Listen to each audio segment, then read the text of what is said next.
Hello and welcome to another video by Rick Miracle, me, in my series Freemasonry and Satanism. Want to continue with another book review, part 3, on this book, series number 252, The Jewish State by Theodor Herzl, with the 6-pointed star on the flag and the 2 stripes. What does it all mean? I'm beginning to learn something. I've been watching No More News, Adam Green, and other videos, and I really don't think the world is full of anti-Semitism. I think there are plenty of people who hate we non-Jews. So they kind of reverse the situation. They hate us.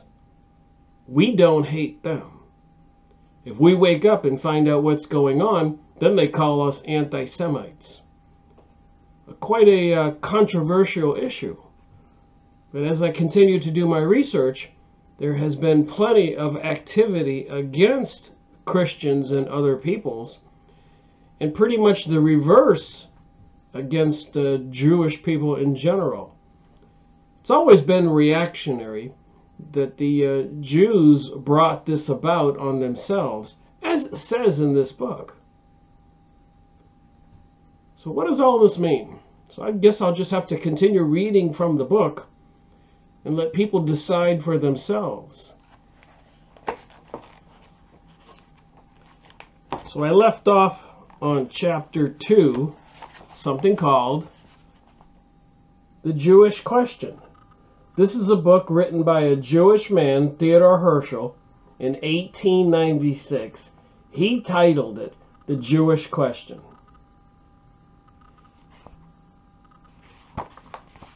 So if I read it, it speaks for itself.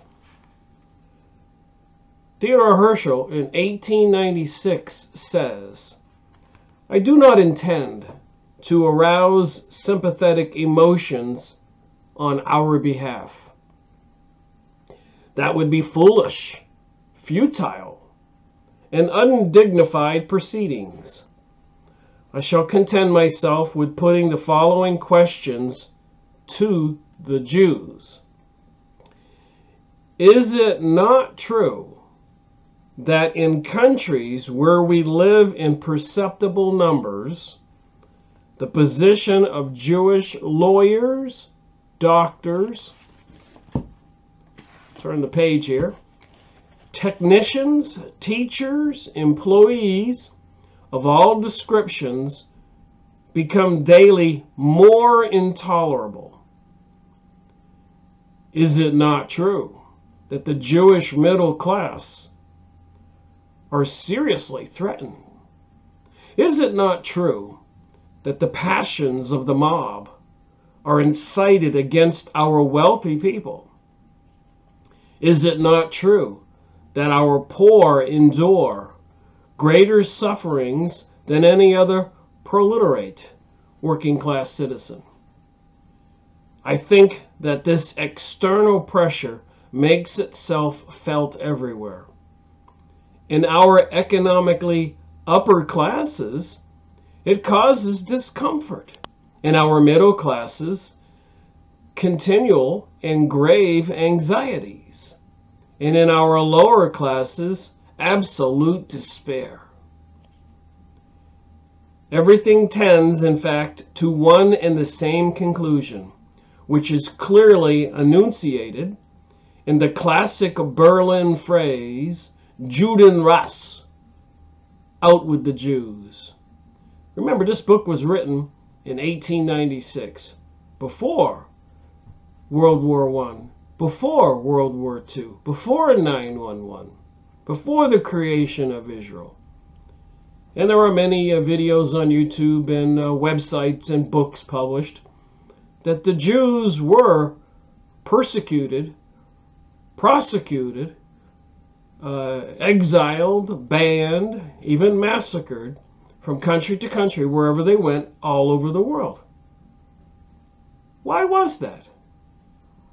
Is 98% of the world, the rest of us, or more, maybe it's 99% of us, are we all the evil forces, and the 1% who are into this Kabbalah religion with the six-pointed star, which I will get into, are they the actual good guys, them, and apparently their deities they worship, and the rest of us are all wrong? Christianity's all wrong.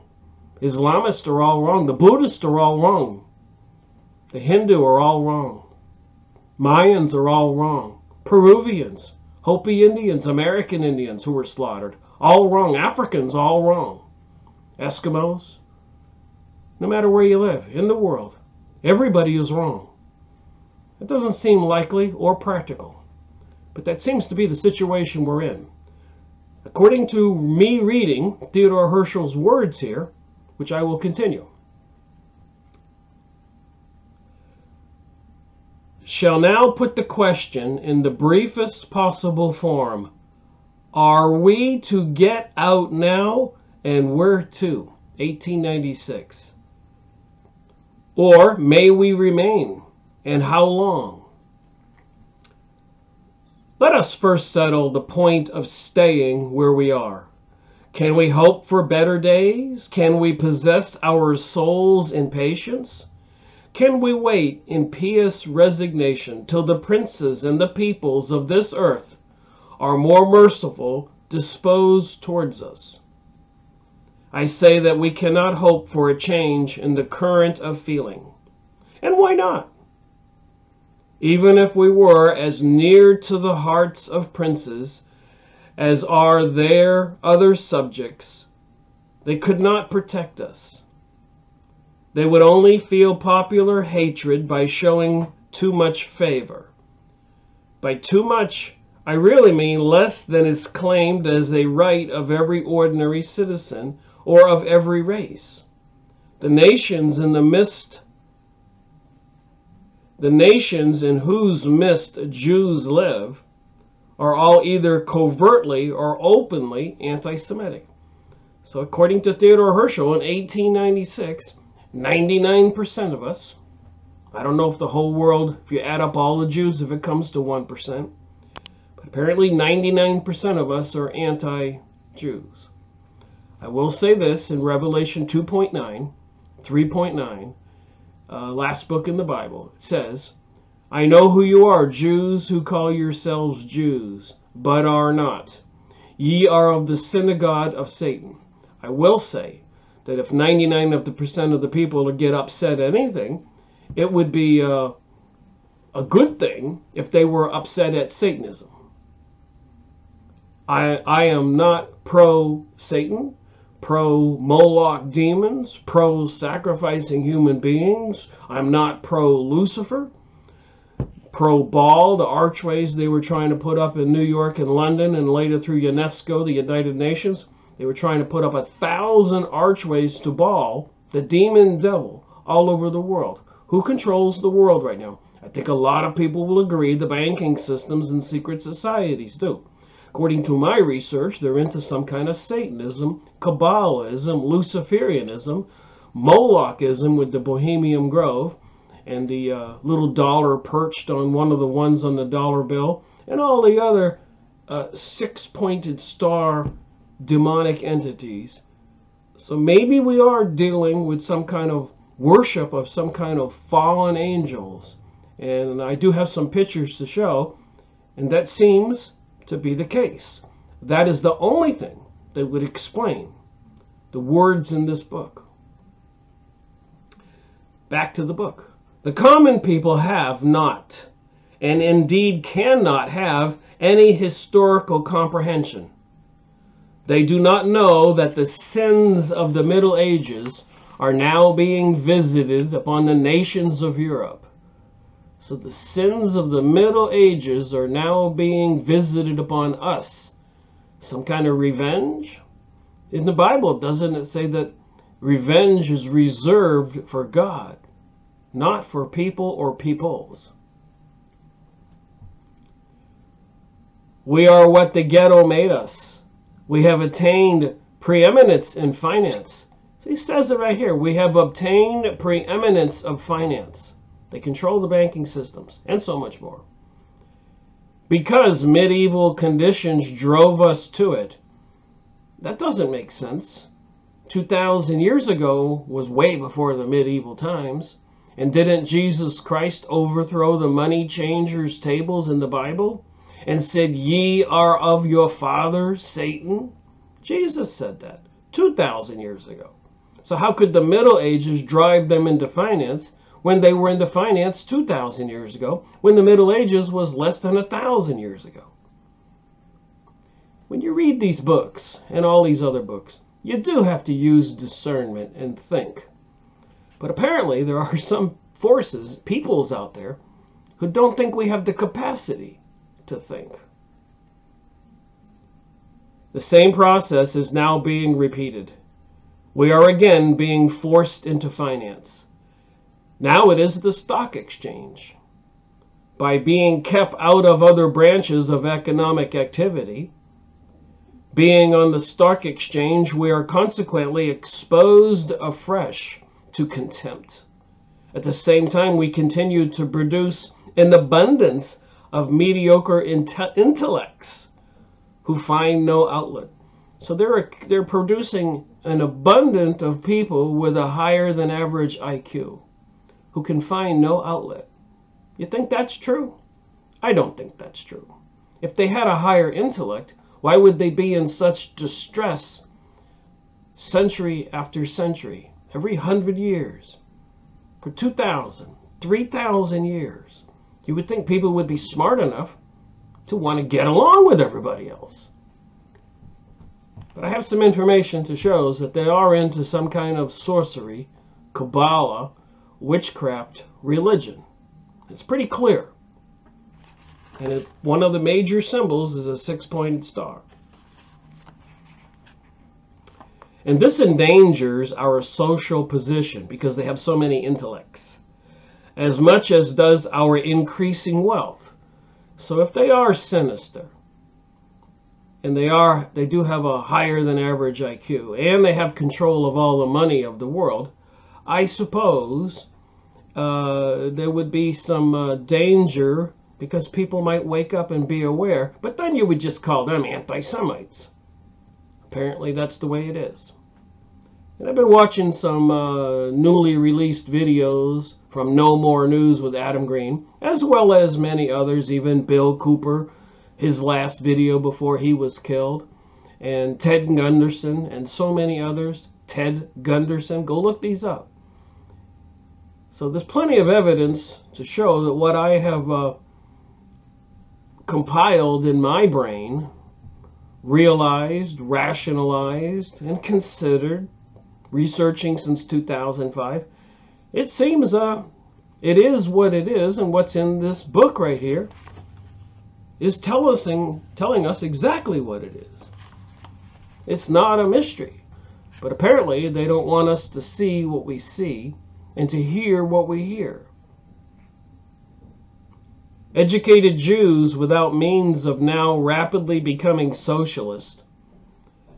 Hence we are certain to suffer very severely in the struggle between classes because we stand in the most exposed position in the camps of both socialist and capitalist.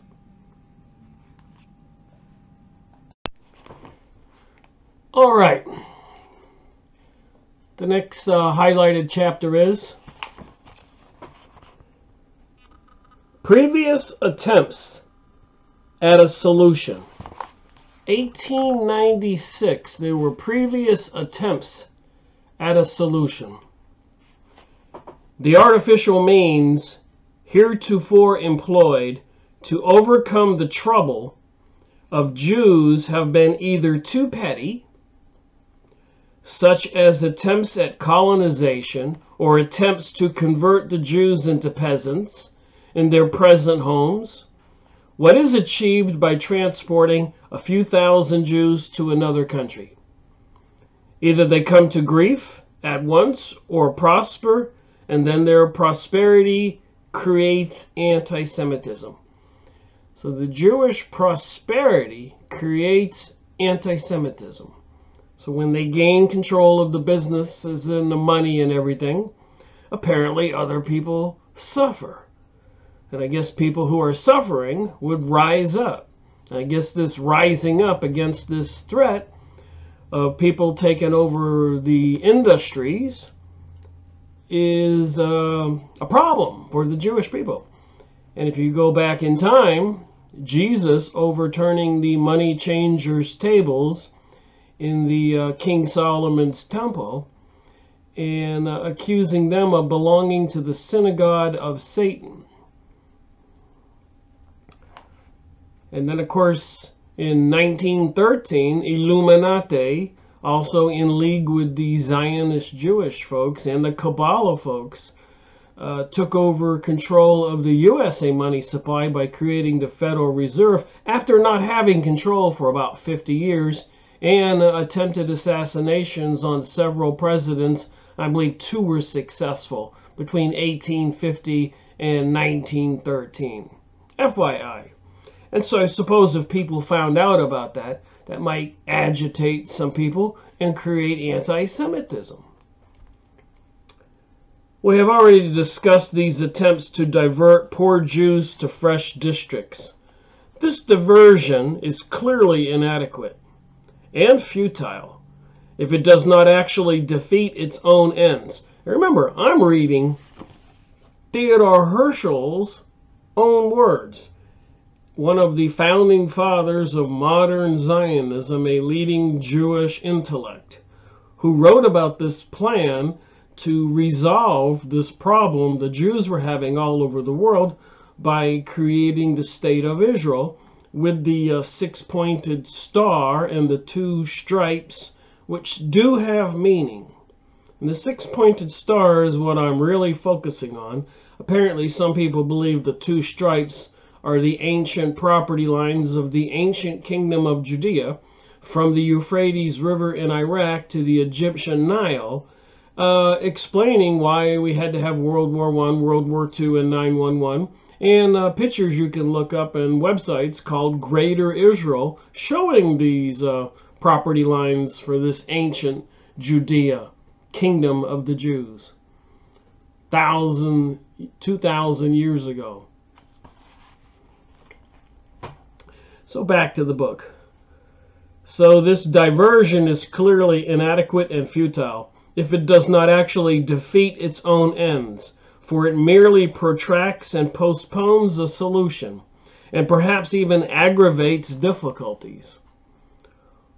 Whoever would attempt to convert the Jew into a husbandman, farming, etc., would be making an extraordinary mistake. Better read that again. Whoever would attempt to convert the Jew into a husbandman would be making an extraordinary mistake. So why is that? Is it beneath the Jewish people to become farmers like the rest of us? Or a peasant? Is there something unique about the Jews that they need to be at a higher class of the aristocrats? A level in society? For a peasant is in a historical category, as proved by his costume, which is in some countries he has worn for centuries, and by his tools, which are identical to those used by his earliest forefathers. So apparently the farmers or the husbandmen apparently haven't progressed like the Jewish people would like to. They don't want to be regressed. But what about the rest of us? His plow is unchanged. He carries the seed in his apron, mows with the historical blade, scythe, thrashes with the time-honored flail. But we know that all this can be done by machinery. So the Jews want to bring machinery to the world to do everything. And of course now in America and a lot of the world, there seems to be an attempt by a lot of people to return to the historic methods and probably produce healthier and decent foods versus the high production slaughterhouses for the animals where they're all pent up in cages, and GMO foods and pesticides and herbicides. A lot of people are opposed to this. So it does interesting to pay attention to the thinking of Theodor Herzl in 1896, and apparently became one of the leaders of the Jews in the pursuit of their own state. Particularly, they wanted the ancient kingdom property lines of the ancient Judea, but the Ottoman Empire, which was controlled out of Turkey with the Sultan, the leader of the Jews and the Arabs who were religious, had to be destroyed. So what was World War I and World War II all about really? Was it really about Britain and Germany, or Germany and the world? Or was it about destroying the forces that controlled the Middle East? And I believe that question becomes a rhetorical question when you start to do research and you see the obvious answers. You see what's been done since then and where they've gone to, and even the espionage that has enabled them to acquire nuclear weapons and assassinating presidents and of many countries if they can't control those countries or the banking systems, etc. We're in a real predicament here if we don't wake up, in my opinion. And it's not me. I'm reading from a leading Jewish intellect, the founder of modern Zionism, of the Jews' pursuit to take a more aristocratic dictatorship control of the world. And I have that information, and it's part of their Kabbalah teachings. And historically, a lot of Kabbalists were accused of being sorcery, witchcraft. And they were burnt at the stake and everything. So it does make you wonder. And I was having another thought. If these people are really into the occult, and apparently the six-pointed star represents Rephaim, probably saying it wrong, but a leading fallen angel. So is it fallen angels, entities that were cast out of the spirit world, that are behind the scenes guiding these people who look into the occult, like the Hitler regime, and come up with all of these advanced technologies? And even Nikola Tesla said he wasn't as smart as we thought he is, that there were these voices and visions and things he was hearing and seeing who was guiding him in his pursuit of the electrical technologies, wireless and everything. So would these fallen angels be intentionally advancing humanity, which we already know for thousands of years it was like this, and now all of a sudden it's gone off on a tangent curve in the last 100 years, and of course bringing us microwave transmitters, wireless, artificial intelligence, and all kinds of weapons like nuclear weapons, etc. Do you suppose these beings from behind the veil, fallen angels who probably know about the ancient technologies of Atlantis, etc., are bringing all this about intentionally? It makes perfect sense to me. Seems logical. Where did Hitler get the technologies? Obviously, he was into the occult. Everybody knows the Vril Society and Thule Society. The Kabbalah is into the occult. Nikola Tesla was into the occult a little bit, and a lot of people from that area, and so much more. And I did my research on some of these historic famous people that were into these physics or psychic or other kinds of natural sciences, and a lot of them were psychic. That was a common denominator. They either grew up that way as a child, usually their parents were involved in the church and praying, or they got hit in the head and somehow it altered the blood flow to the pineal gland, and they were able to communicate with this other dimension. And that's a lot of that is a concerning ascension in the New Age teachings. So the chakra systems, the Kundalini, So when people, even all the channelers, all the books I've gone over and the books I will continue to go over, in investigating channeling, all these mediums or psychics and channelers who are bringing us all these entities, the Palladians and the Vedas and others, we need to look into that more and more. And apparently, maybe they are connected to fallen angels that were cast out of the heaven world. And where were they cast out? And what does the earth have to do with where we live? Do they have a lot of influence here on earth? And biblically, there's some information that supports that, because apparently Satan took Jesus to a top of a mountain and spread out his hands and said, I'll give you all of this earth if you'll bend a knee to me. And Jesus turned him down and says, I don't need any of this. In my Father's kingdom there are many mansions. That's in the Bible. So it is interesting to why we spiritual beings, you watching this video, me, why we're here. And even the Lord's Prayer says, lead me not into temptation and deliver me from evil. So maybe if we were previous entities, spiritual beings, and probably a much more glamorous reality, obviously, if we're spiritual beings and there's something called heaven, where we're probably more like an advanced ascended being versus this physical being that gets old and sick and dies. It does make me wonder, you know, when I die and leave this planet, I want to go back to the wonderful heaven, the place where the 1/3 of the angels were cast out.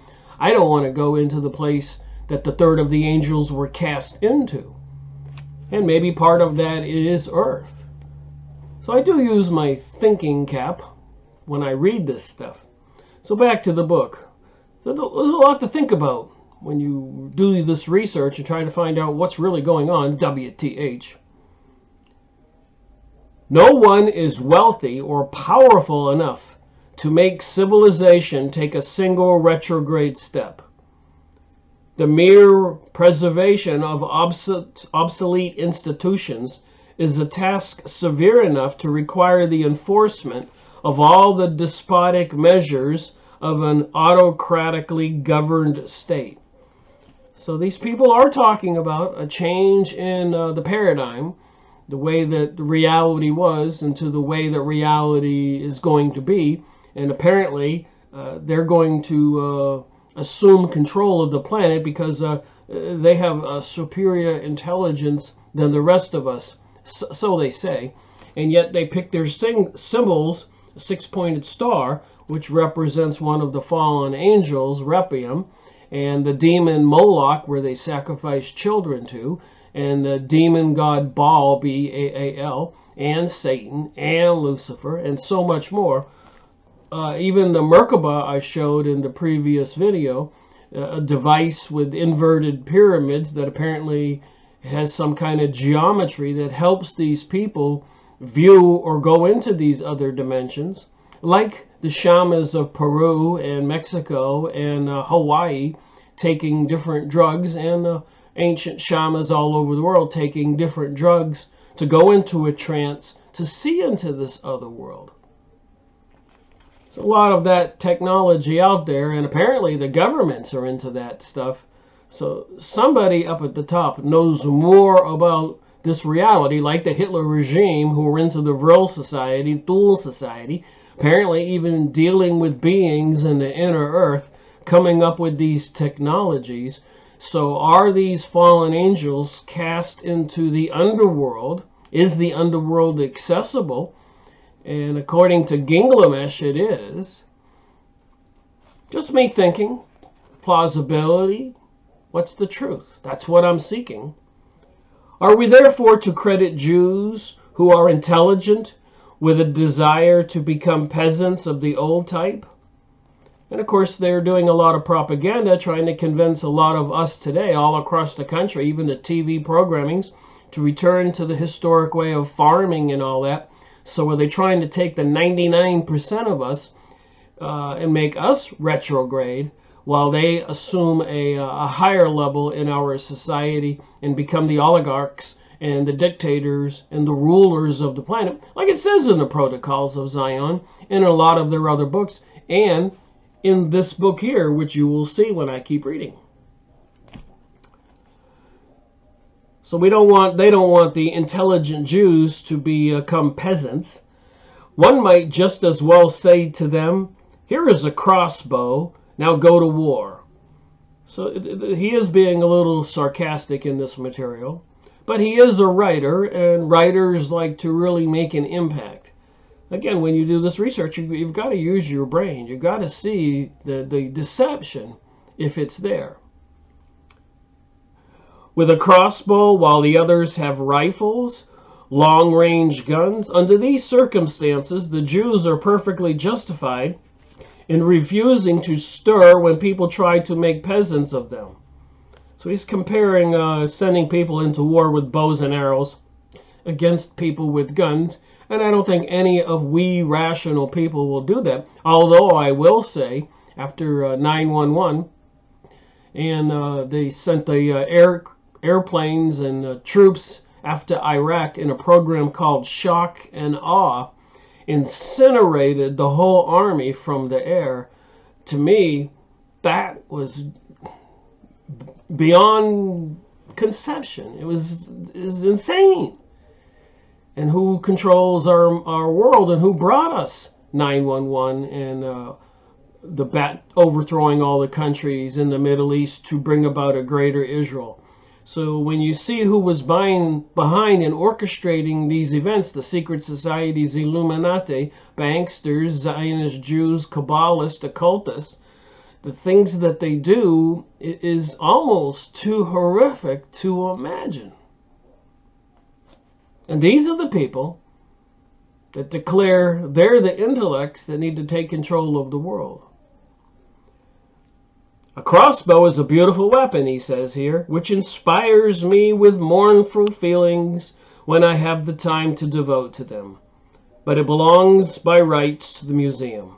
Now there certainly are districts in which desperate Jews go out at any rate and are willing to go out and till the soil. So anybody who's willing to till the soil would be called a desperate Jew. And of course, we already know in America, the big banksters bought out the farmers, creating economic hardships, and now they have huge machines, and even Monsanto creating genetically modified foods, which our human bodies do not recognize those enzymes, those proteins, because they're genetically modified. You may as well call them Frankenstein seeds, and they do call them Frankenstein seeds. You feed those foods to rats or other animals, and they get covered with tumors, and apparently it does the same thing to humans. Do you know how a tumor gets established, or cancer? It's because something unrecognizable goes into our bodies, and our white or red blood cells attack it because they just perceive it as an enemy. And when they attack it, they cover it. And another one piles on, and another one piles on, trying to destroy the enemy inside your body with a tumor. That's the big growth. And if it attacks everywhere, it's a cancer. And this would be something in your body that is recognized as an enemy. Genetically modified foods are genetic monsters going into your body. It's not natural God-made foods that your body recognizes and absorbs the enzymes and proteins, if you didn't know that. And of course, as we all know, diabetes and cancers and all kinds of these diseases are on the increase with these advanced genetically modified foods and other kinds of herbicides and pesticides and toxins in our foods. And apparently, the people who control the pharmaceutical and the medical establishments are these elites, and they're making a fortune off of the fact everybody is very sick and getting sicker. So you work your entire life to save up some kind of retirement money or whatever to even leave to your children. But then in your older age, you get all these diseases and the hospitals get all your money. And apparently, according to my research, these insane people behind all this are laughing all the way to the bank. They know what they're doing. They even have legislation passed that the people can't sue the governments for the vaccines and the toxins and the poisons in the foods. It's sinister. Tell me where I'm wrong here. Now, there certainly are districts in which desperate Jews go out, or at any rate are willing to go out and till the soil. I'm not opposed to tilling the soil. I have a huge garden for the past couple of years. I love working in the garden. I've done many menial jobs when I owned my own businesses. Who do you suppose was the one who cleaned the bathrooms? It was me, the boss. The employees didn't want to do anything. But that's the way it is. Then they say, oh, you're so lucky. I made less money than my employees in many cases, making sure that they had enough for them and their families. But that's what the boss of the business does. He takes the risk. Now, there certainly are districts, I already read this, and a little observation shows that these districts, such as the enclave of Hesse in Germany and some provinces in Russia, these very districts are the principal seats of anti-Semitism. Remember, this is 1896 published book, more than 120 years ago. And now they're claiming there's a new strain or breed or type of anti-Semitism arising. So when people wake up and see who's controlling the banking systems, the stock markets, and all these wars and deaths and suffering, when people wake up and they see who's behind it, if you say something, you're an anti-Semite. FYI. And you can go on Adam Green's No More News and many press releases and see all this stuff and other websites and many books. I've been making a lot of book reviews since 2013, and a good portion of them are on topics like this. And when I started my research, I did not know where it would lead me. I've made videos on remote viewing and UFOs and psychic research and the Holy Bible and so much more in my pursuit. A long, painstaking trek to try to find out the truth. And apparently, if you do find out the truth, or you get in the way of these people, like President John Kennedy, who says secret societies are repugnant to the American way of life, and he intended to expose them, he dies almost immediately in a Masonic plaza. Abraham Lincoln wanted America to print its own money. You do that, 1863, 1868, whenever he said that, he gets assassinated. Presidents in other countries. John Perkins, in that book review on the Confessions of an Economic Hitman, tells all these presidents. We've already seen what they did to the leaders in Iraq, Saddam Hussein or Gaddafi, who was loaning money because he had so much wealth to African nations, interest-free, was planning to bring out their own currency. Because of all the oil they had, he had a lot of control. So they had to destroy him. The same thing what they're doing to Venezuela now. And I even seen a video yesterday with a lot of people at a anti-Semitic Jewish rally. And one guy was wearing a t-shirt, Bomb Iran. Again, this is what we're dealing with. He had a t-shirt that said Bomb Iran. Why do you want to bomb the Iranians? Why do we want to destroy the Venezuelans, who have 14% of the world's oil supply, gold and everything else? But apparently these Illuminati bankster types, these elite secret societies, lost control of Venezuela. And apparently, because of World War I, with the Balfour Agreement, who was one of these elites, I'm learning, I put that in my recent book reviews, one of the leading lords in Britain made an agreement with the Jews that if they would help Britain win the war, they would get the Palestinians' land.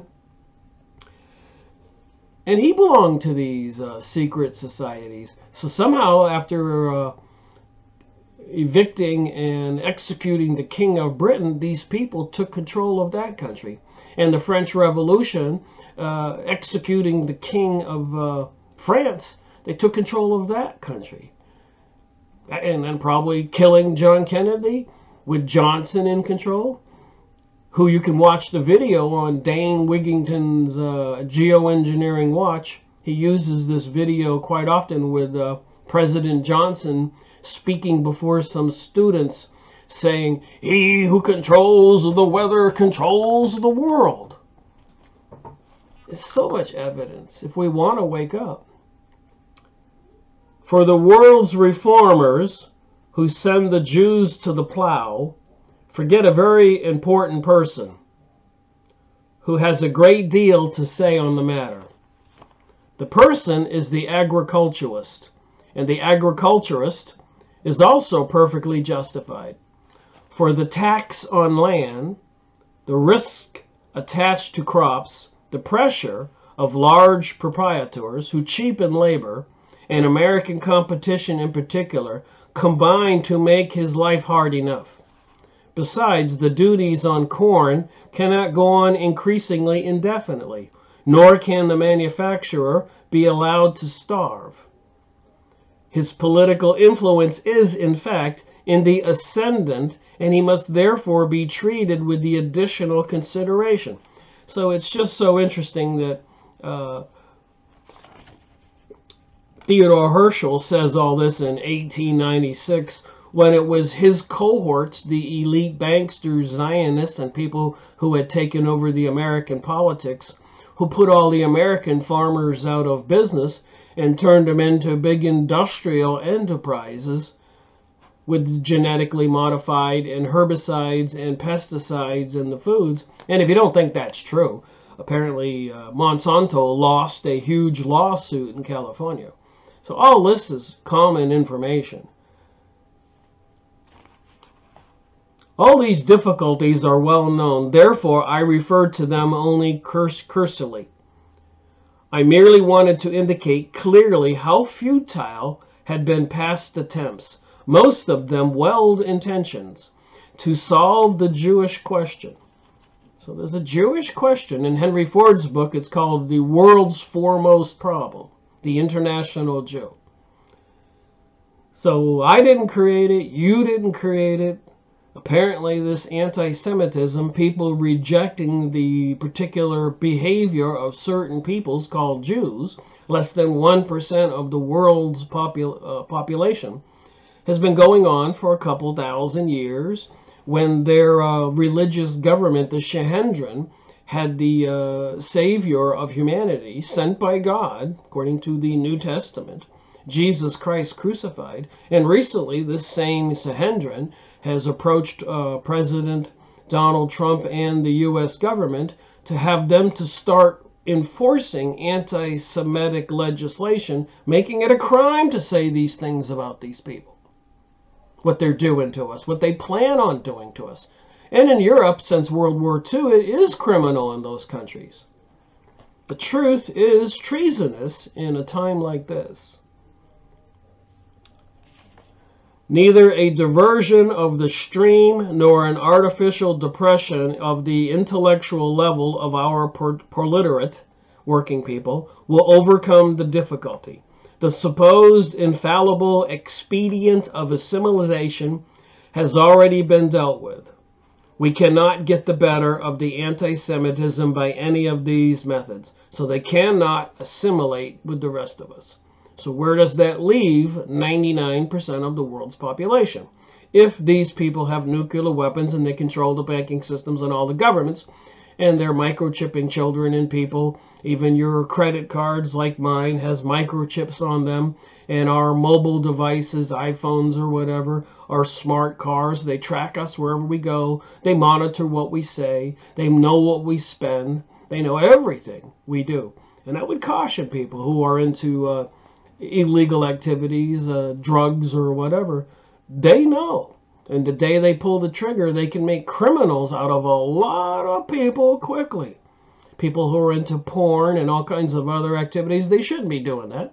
Pedophilia, just like they've been doing recently. And these people were behind these people into pedophilia because historically, if you look this up on the internet, it's not my imagination, but it was Jewish people who were largely behind the pornographic industries. And the elites were into that. Now the elites are getting busted. So they do have a mechanism to control all the elites once they get them blackmailed by knowing what they're doing and documenting it. So that's how they have control of our leaders as well as money. Because once you accumulate a little bit of money, a large house and a yacht at the marina and so much more, you have a lot of expenses, and if you don't play along, you're not going to get along. You're going to go down, and these politicians don't want to go down, so they've sold us out, including a lot of religious leaders. All right, so the last sentence I read on page 21. Remember, listen to the sentences. It's nothing I'm saying. I'm reading the book. I'm trying to understand what's going on. I don't hate the Jewish people, but it does appear there are some Jewish people out there who hate the rest of us. And the Savior, Jesus Christ, who preached that a new commandment that we are to love one another, was rejected. He was crucified. Oops, my phone rang. So it says here, we cannot get the better of anti-Semitism. 1896. By any of these methods, assimilation, whatever. It cannot die out so long as its causes are not removed. Are they removable? So it says here, causes of anti-Semitism. We shall not again touch on these causes, which are a result of temperament, prejudice, and narrow views. So they've always accused the rest of us of being jealous of them because of their more intellectual abilities, etc. And their ability to acquire financial resources and controls. But then again, if they're using Kabbalistic and other kinds of devious means, things that were banned by God to get control, maybe there's some reason. Maybe the world needs this evil force for the rest of us to wake up and see the proper way to behave. I don't know why God planned all this, but here we are. But shall here restrict ourselves to the political and economic causes alone. Modern anti-Semitism is not to be confounded with the religious persecution of the Jews of former times. Better read that again, because I disagree. Modern anti-Semitism is not to be confounded with the religious persecution of the Jews of former times. Why is it not to be confounded with that? If the Kabbalah and New Age material is on the rise, and anti-Christianity propaganda, social conditioning is on the rise, I suppose some of us who believe that Jesus was sent by God would try to resist, and the Bible tells us to resist. Calls it some troublesome times. It does occasionally take a religious bias in some countries, but the main current of the aggressive movement has now changed. And according to what I understand, a lot of Jewish people are rising up and are anti-AIPAC, these political organizations supporting Israel and coercing the government of the United States, the political leaders, into militarily and financially supporting Israel, while Israel is, of course, if you pay attention to the news, continuing to destroy the Palestinian people, and apparently, since 9/11, destroy all the countries around them, killing the people or shipping them to other countries, and continuing to have a huge military buildup all over the world.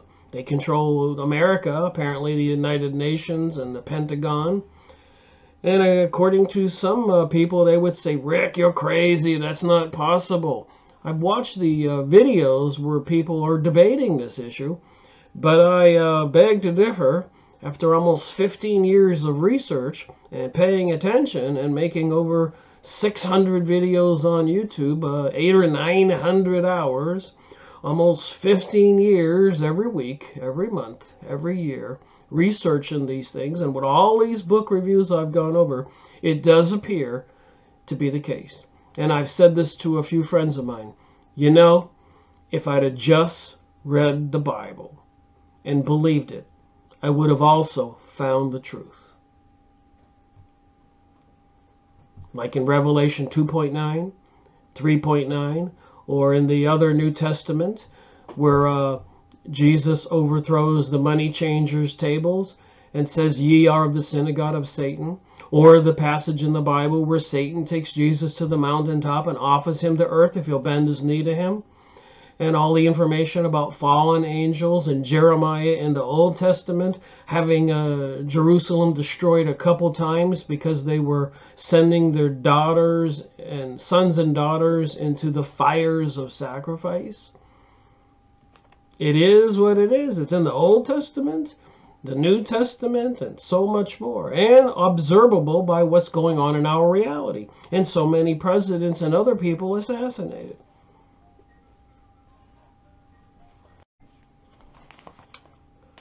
All right, my phone went off again. It does occasionally take a religious bias in some countries, but the main current of the aggressive movement has now changed. And again, I disagree with some of the things he's saying here. Maybe Theodor Herzl didn't intend for things to work out the way they have worked out, but they are trying to destroy Christianity, and they have spent the last 70, 80 years bringing us this New Age teachings and a lot of other propaganda and social conditionings. And if anybody wants to be honest about it, that's the truth. In the principal countries where anti-Semitism prevails, it does so as a result of the emancipation of the Jews. So because the Jews have been set free to operate freely amongst us, anti-Semitism prevails.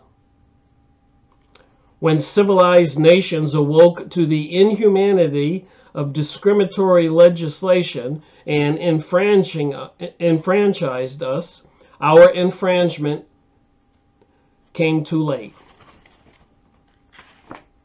It was no longer possible to remove our disabilities in our own homes. For we had, curiously enough, developed while in the ghetto into a Burgonese people. So they developed into a Burgonese people, wealthy investor types, brokers, while they were in the ghetto. So I guess if you could live in the slums and not have any overhead, rent, expenses, and pile all your money into money lending and collecting interest, I suppose eventually, mathematics being what it is, you would gain some wealth.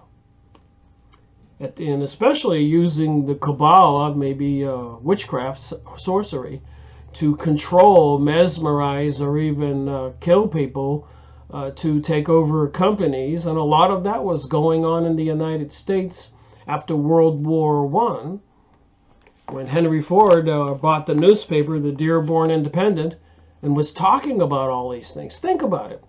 In 1913, the Illuminati, Zionist, bankster people, these people, took control of the USA money supply, created the independently owned Federal Reserve. They took over the United States checkbook. They controlled the politicians.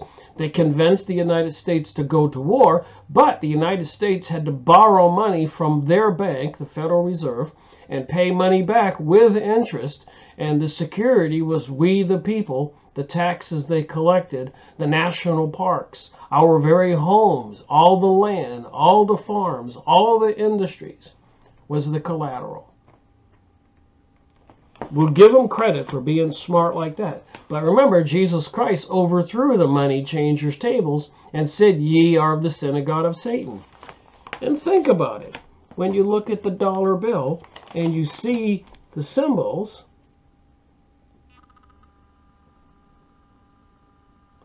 The eye there, is that a reptilian, a fallen angel, the pyramid, the mystery religion of Babylon? And on the front of the dollar bill, if you can see it, perched on the one there, wrong side,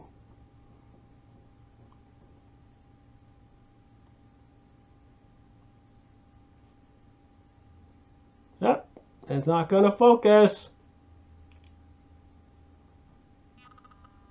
There, you can see it almost. Right on that one is a little owl. Right over here. Right there. Little owl. And of course, if you take the stars here above the eagle,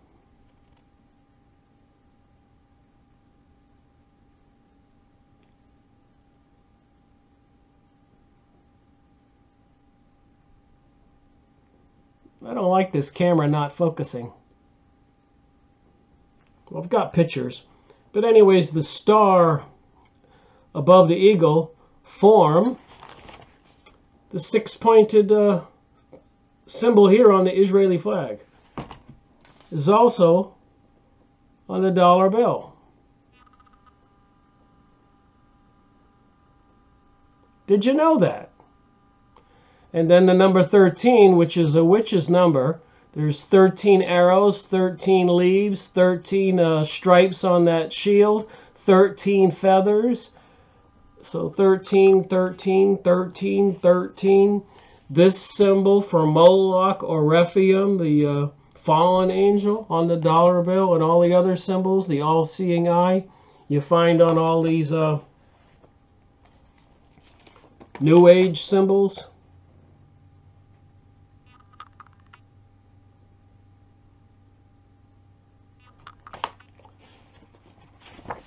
Does this look ominous? The all-seeing eye, the skulls, and these chemtrails, sky spraying of chemicals in the background, which, by the way, they're dumping a lot of chemicals here in the mountains today.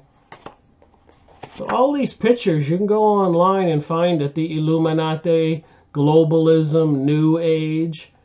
They're guns and treating people like puppets and knives and daggers.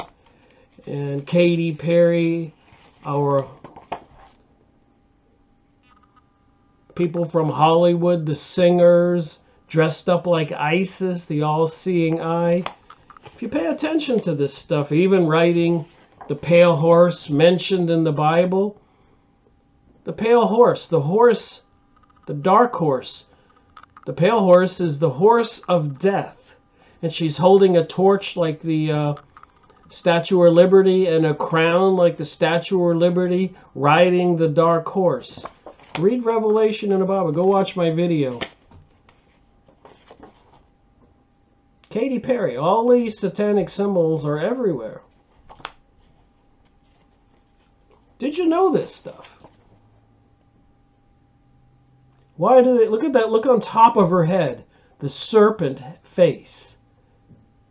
On top of her head. The serpent.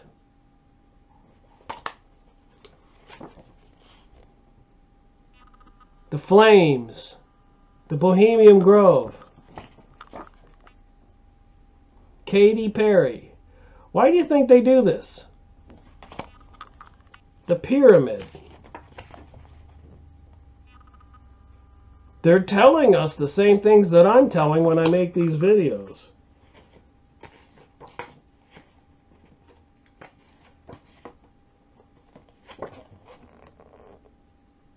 Osiris and Isis.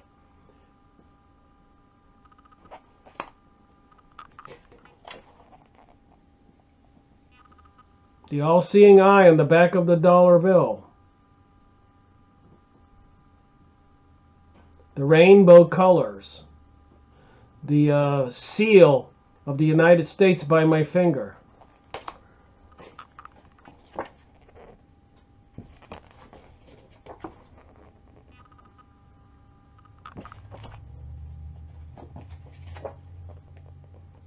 All these symbols. The being with the bird's head here. Egyptian symbols.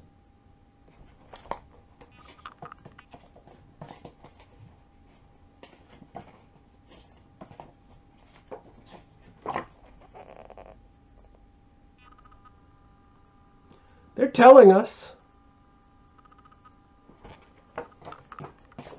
But are we listening?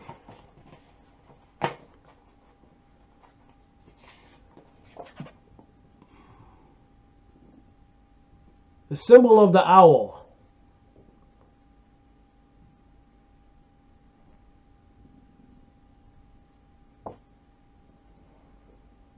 Hooters. The tops of the buildings.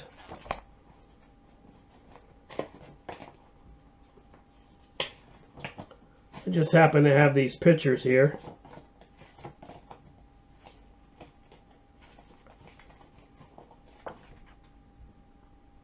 So what is this religion?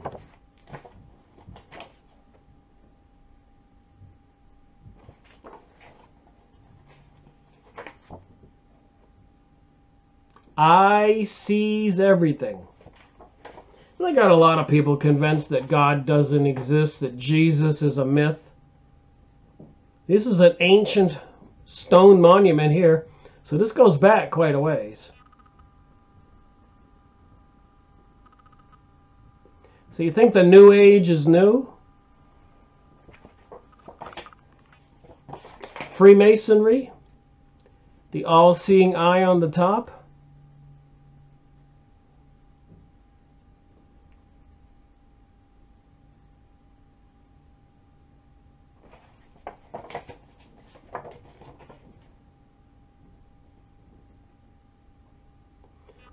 See the propaganda in this picture?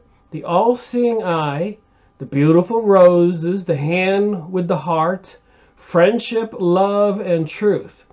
Do you believe this is being sincere? And then down by my finger is the beehive. That's part of the suppression with calcium on your pineal gland in your brain. The two handshakes, the hands opposite my fingers, the Freemasons shaking hands. Friendship, love, and truth. And they swear under threat of death not to divulge the secrets with us. And you can see the chain links there.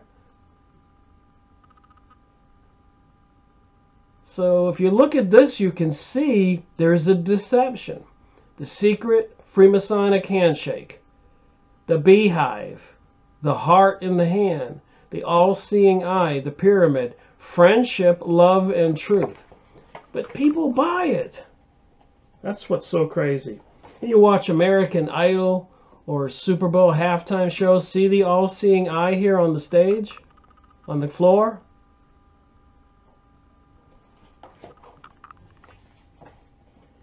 I took this picture in Maine in front of a post office when I first discovered this.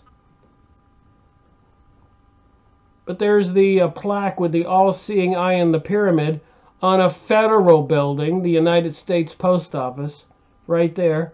And of course, the eagle with the stars that makes up a six-pointed star on the other side. So they're advertising who's controlling the all-seeing eye on the dollar bill.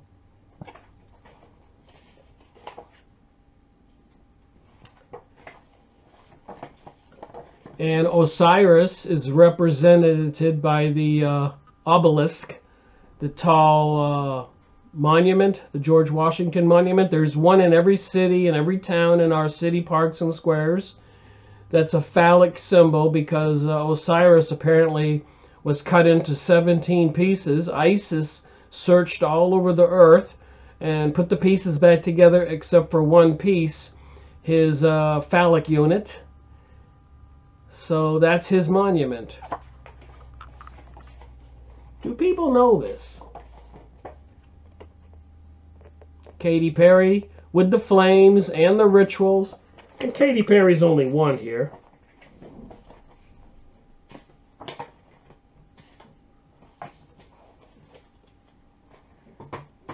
Well, while I'm at it, I'll look at a few more pictures. just to show how far this has gone.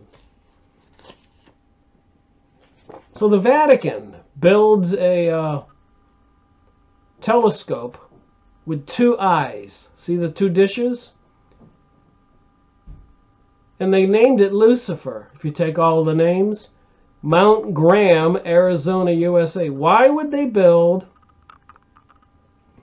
a telescope and name it Lucifer?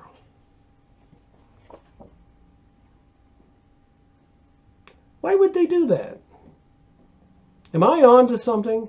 And you see these 5-pointed stars and some of the research material I have been doing. Apparently it's interchangeable with the 6-pointed star. Apparently represents Saturn, because the top of Saturn has a hexagon, and Saturn is also representing Satan, the hexagon. And you can get these pictures looking up Satanism or all these words we've been talking about, Lucifer, on Yahoo image sites. Click the links and get all the details. And you have ancient monuments all over the country, maybe on some of your older buildings in your downtown area, with the 6-pointed star and the being with the horns. Raphael, the demon fallen angel. So these pictures are everywhere. People want to think it's funny, but I don't see too much funny with it. It doesn't amuse me. The serpent, the monster. Calling Lucifer magazine, Theophist Society, Albert Pike of the Freemasons, saying that Lucifer is their deity, the 5-pointed star, also called the light bearer. Magazine, Lucifer magazine, Chicago, Illinois, 1901. This goes back, 1901. Apparently taken over the Vatican. Is that not spooky? There's the Pope and the fallen angels and maybe Lucifer or Raphael in the back. Apparently it involves UFOs and aliens, as some people are showing us. Again, I just wonder,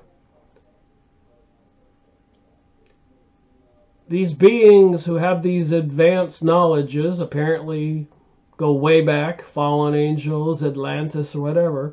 They had advanced technologies. Are they feeding it to humanity now for a reason?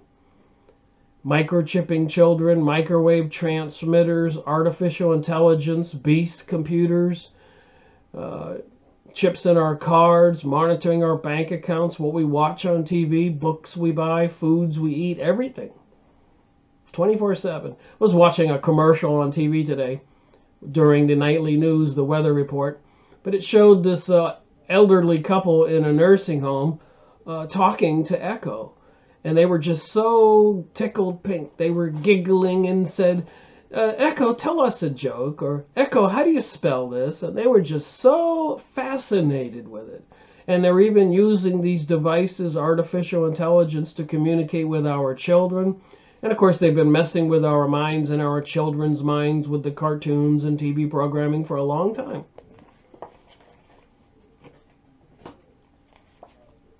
And you got this Pope who stepped down. I think he's the first Pope that ever stepped down, doing the devil sign with 2 hands. And they have a lot of people convinced that this means I love you. But then again, Satan would like you to believe he loves you, even though God loves you and Jesus loves you. They don't want you to believe that or know that. Alien infestation.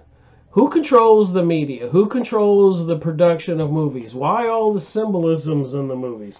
Again, here's another picture. Why a telescope named Lucifer?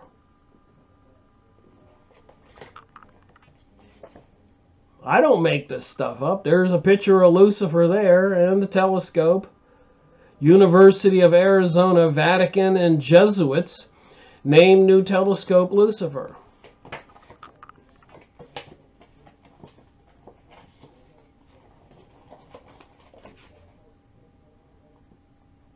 This little demon being looks like a gray alien. You think? Crop circles, big serpents. Is that a serpent?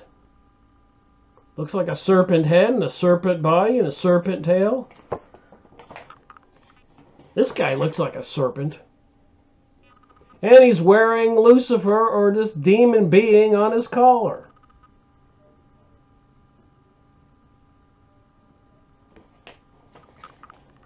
Again, Catholic bishops supporting Hitler, Nazi salute. Hitler into the occult. The Kabbalah is the occult. Sorcery. And apparently there is some activity from above. When the Pope stepped down, lightning struck the Vatican on 12 February 2013. Do you suppose heaven is talking to us? Do you think fallen angels are among us behind the secret societies?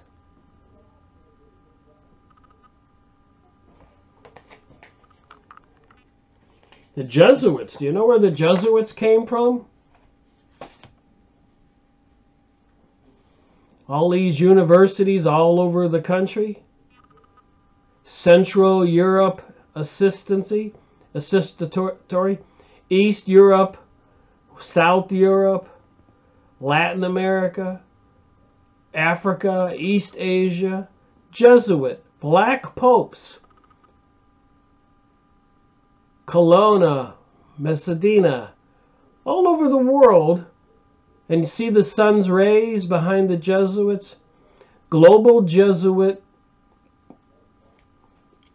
assistancies, whatever they are, some kind of churches or groups and schools.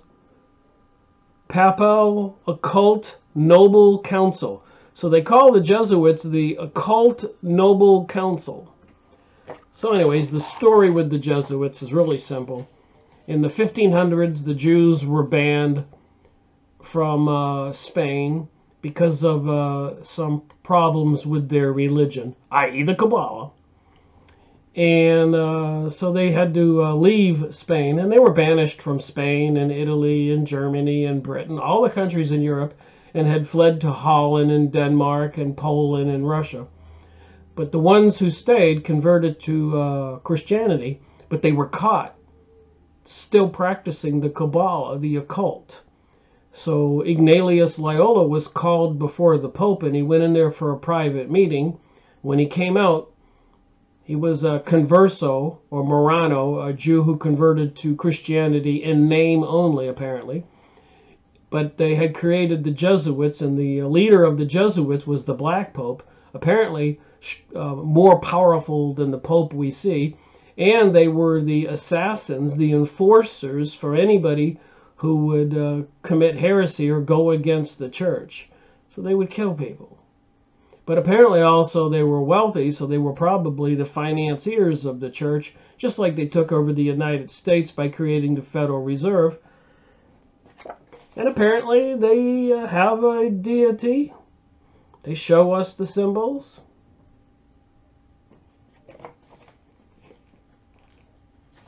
If you want to look, it's probably in their crest and the symbols. There's very little doubt about it.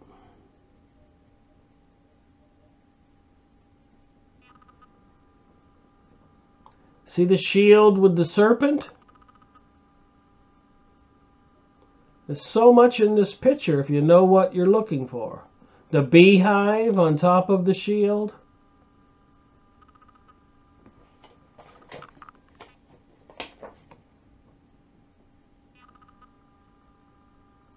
So they control our governments, they control the banking system, they control the media, they make the movies, they make the TV programmings, the magazines, the billboards.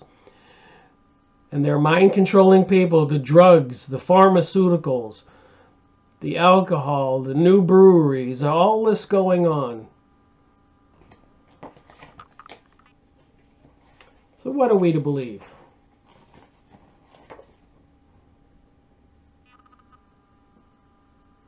The Vatican, the Zionists, the Illuminati, the secret societies, they permeate all of our reality.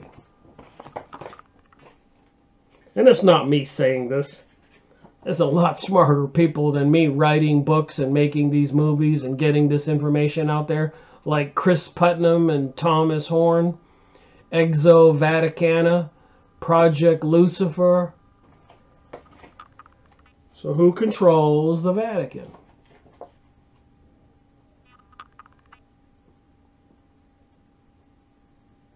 Who are these people? Even going to the Bohemian Grove, our politicians.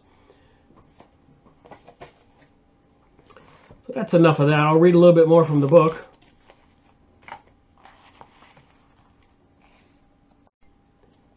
So they emancipated the Jews, set them free a few hundred years ago, and put them among us, and hear what happens.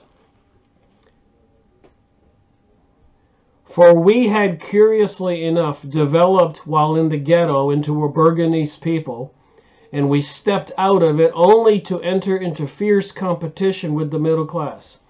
So when they were set free, these people who were turned into Burgonese people with some money, they had fierce competition with other people all over the country, the world. Hence, our emancipation set us suddenly within the middle class circle, where we had a double pressure to sustain, from within and from without. The Christian Burgonese would not be unwilling to cast us as a sacrifice to socialism, though that would not greatly improve matters. At the same time, the equal rights of Jews before the law cannot be withdrawn where they have once been conceded. Once they have been conceded. So once they were given these rights, these people into the Kabbalah apparently had problems with France in the 1500s and Britain, where they were all banished from Europe for a couple hundred years. They are now set free, and this that they cannot be separated from us again. Not only because their withdrawal would be opposed to the spirit of our age, but also because it would immediately drive all Jews, rich and poor alike, into the ranks of these subversive parties. Nothing effectual can really be done to our injury.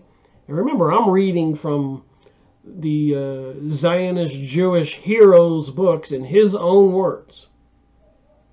This is no anti-Semitism on my part. This is what they think, their attitude. In olden days, our jewels were seized. How is our movable property to got hold of now? It consists of printed papers, which are locked up somewhere or other in the world, perhaps in the coffers of Christians.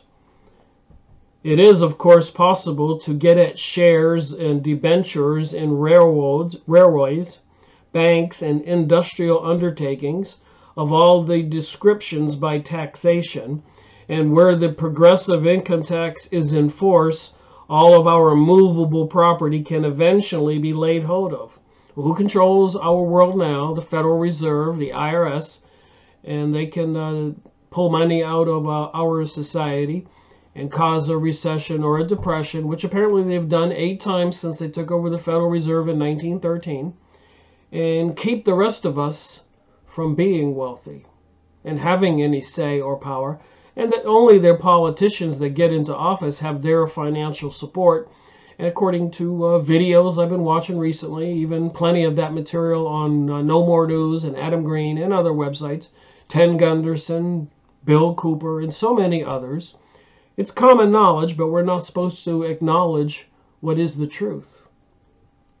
We're not supposed to question why they're dumping chemicals in the sky, or building all these microwave transmitters, or destroying all those countries in the Middle East, or microchipping children in California, Texas, Florida, everywhere, increasing artificial intelligence and surveillance systems, FEMA camps, coffins in fields all across the country, even ordering 30,000 guillotines, and then later on recently, ordering extra blades. How many heads are going to roll if they're ordering extra blades for the guillotines from Mexico? And there's been plenty of talk about the millions and billions of bullets and all that. Oh my. Anyways, and all this news these days, threats on YouTube videos, even in the newspapers about catastrophic global warming, and warnings about stocking up on supplies because of an EMP, electromagnetic pulse, all kinds of alerts about a pole shift, sustainability, terrorism, and so much more. But all these efforts cannot be directed against the Jews alone. Wherever they might nevertheless be made, severe economic crises would be their immediate consequences. So if you do attack the Jews, severe economic crisis would be their immediate consequences. And when I read that, I thought about the Great Depression between World War I and World War II. With the Balfour Agreement by Lord Balfour of Britain, who was in part of these secret groups that had taken over the country after they executed the British king. So it was one of their own that made a Balfour Declaration, almost making it seem like the British people made that declaration, that if the Jews from all over the world supported Britain in World War I, that the Britain would support their acquisition of the Palestinian lands and convincing Turkey to allow that to happen. So because the Britons and Balfour reneged on their problem, the people who controlled the money supply withdrew their money supply from countries all over the world, causing a severe depression, suffering.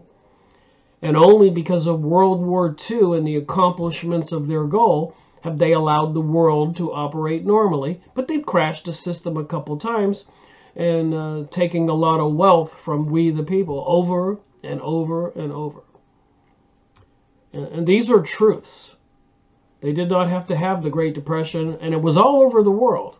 And the Balfour did renege on its pledge when the Jews were helping Britain lose the war that it was losing, win the war that it was losing.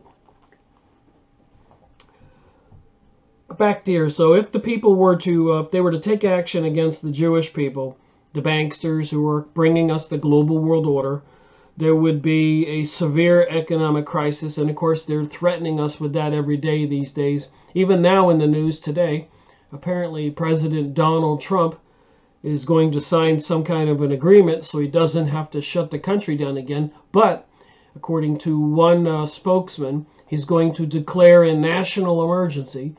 And what will that entail? And I think that fence is not to keep Central and South American people out. I think it's to keep the Americans from fleeing south across the border whenever they declare some kind of national martial law or some kind of plague or whatever they do. They don't want the Americans to escape. That's what I think. It's kind of concerning, but I'm not the only one to say that. I've heard it more often lately. So there would be immediate consequences if they were to try to stop the control of the Jews, the banking system, which would be by no means confined to the Jews, who would be the first affected. The very impossibility of getting at the Jews nourishes and embitters hatred of them. This is 1896 I'm talking about. The leader of the Zionist movement, Theodor Herzl, 120-something years ago. And what's happened since then? World War I, World War II, Turkey destroyed, the Ottoman Empire destroyed, the acquisition of the Palestinians' land, the creation of the State of Israel, maps showing Greater Israel, and all this other stuff, espionage, getting the nuclear bombs. They even have something called the Samson option. If the world tries to stop them, they're going to fire the nukes and take the world down in an flaming inferno. Now that's just Luciferic and satanic. That's just insane. But that's apparently what we're dealing with. Anti-Semitism increases day by day, hour by hour among the nations. 1896, he says this in this book. Page 22 on the bottom. Indeed, it is bound to increase because of the causes of its growth continue to exist and cannot be removed. Its remote cause is our loss of power to assimilate, during the Middle Ages. Its immediate cause is our excessive production of mediocre intellects. So the problem now is they're producing too many intellects. That's what it says there in the top sentence. Theodor Herzl, 1896. Its immediate cause is our excessive production of mediocre intellects. They're too smart, and the rest of us are jealous. That's what it says here. You wonder how anti-Semitism raising its ugly head. It's not anti-Semitism. It's people standing up and speaking up and don't want Jesus Christ destroyed and Christianity destroyed. We don't want a world like Mad Max or Hunger Games movies. We see what's going on. We feel bad. We feel sick to our gut when we realize and really ponder that they're killing all the Arabs, the cradle of civilization. Those countries in the Middle East were the first civilized countries, and a lot of people's DNA comes from that area. Why would you destroy all those people? What kind of sinister thing is behind it? So the problem today is excessive production of mediocre intellects who cannot find an outlet downwards or upwards. That is to say, no wholesome outlet in either direction. When we sink, we become a revolutionary, proletaire, working class person. These subordinate officers of all revolutionary parties. And at the same time, when we rise, there rises also a terrible power of the purse. So when they take control of the money supplies, like they did in 2008, they crashed the system. Banks are too big to fail. They use that money to pay off the Twin Towers when they fell. Billions and billions of dollars were coming out of AIG and other huge companies. So they had to replenish that money with we the people's money, so those elites did not lose anything on that. And they're the ones who caused the Twin Towers to fall. And apparently the Twin Towers had faulty construction, which was discovered years earlier with the bombing in the lobby of one of the buildings. They don't tell you that. And insurance doesn't cover faulty architectural design and construction. So when they did bring the buildings down, the only insurance they had was terrorism insurance. You don't think this was well thought out with those buildings with all the demolition materials installed so they could just fall like pancakes? Even Building 7, which was 42 stories with a couple small fires in a window, there's just no way it would fall like a pancake. And that one demolition expert, Denny, over there in Norway, when interviewed and showed the video, he said, that's clearly demolition. And even the owner, Larry Silverstein, whatever his name was, you can watch the videos. He told the fire department to pull it. How do you pull a building if it's not already rigged with the demolition materials? And shortly after that, Denny was in a horrific car crash and died. And a lot of people died who knew too much.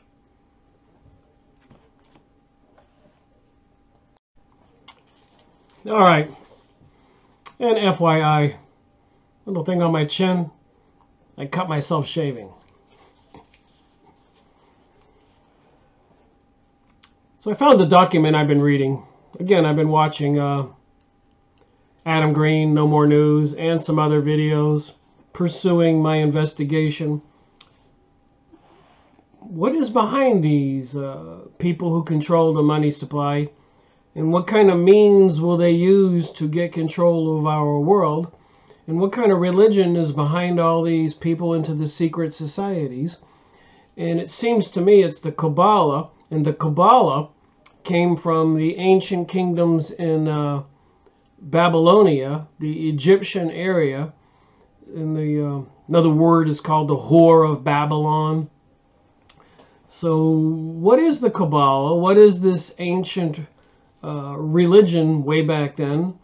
We all know the story of Sodom and Gomorrah that apparently was destroyed, and so much more.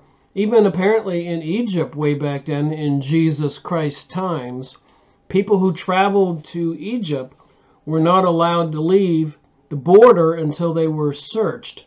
They didn't want those advanced technologies and other things, witchcraft, sorcery, magic, whatever you want to call it. They didn't want other people to get those technologies, if you want to call it a technology, or knowledge. So the secret societies have had it. Apparently the Hitler regime was into it, acquired communication with other beings to make flying craft and everything else. And apparently other people, the Jewish people, predominantly were into this Kabbalah. Many times they were accused of sorcery. And I did find this document, along with many other documents. What is Kabbalah? And it does say it's the soul of Judaism.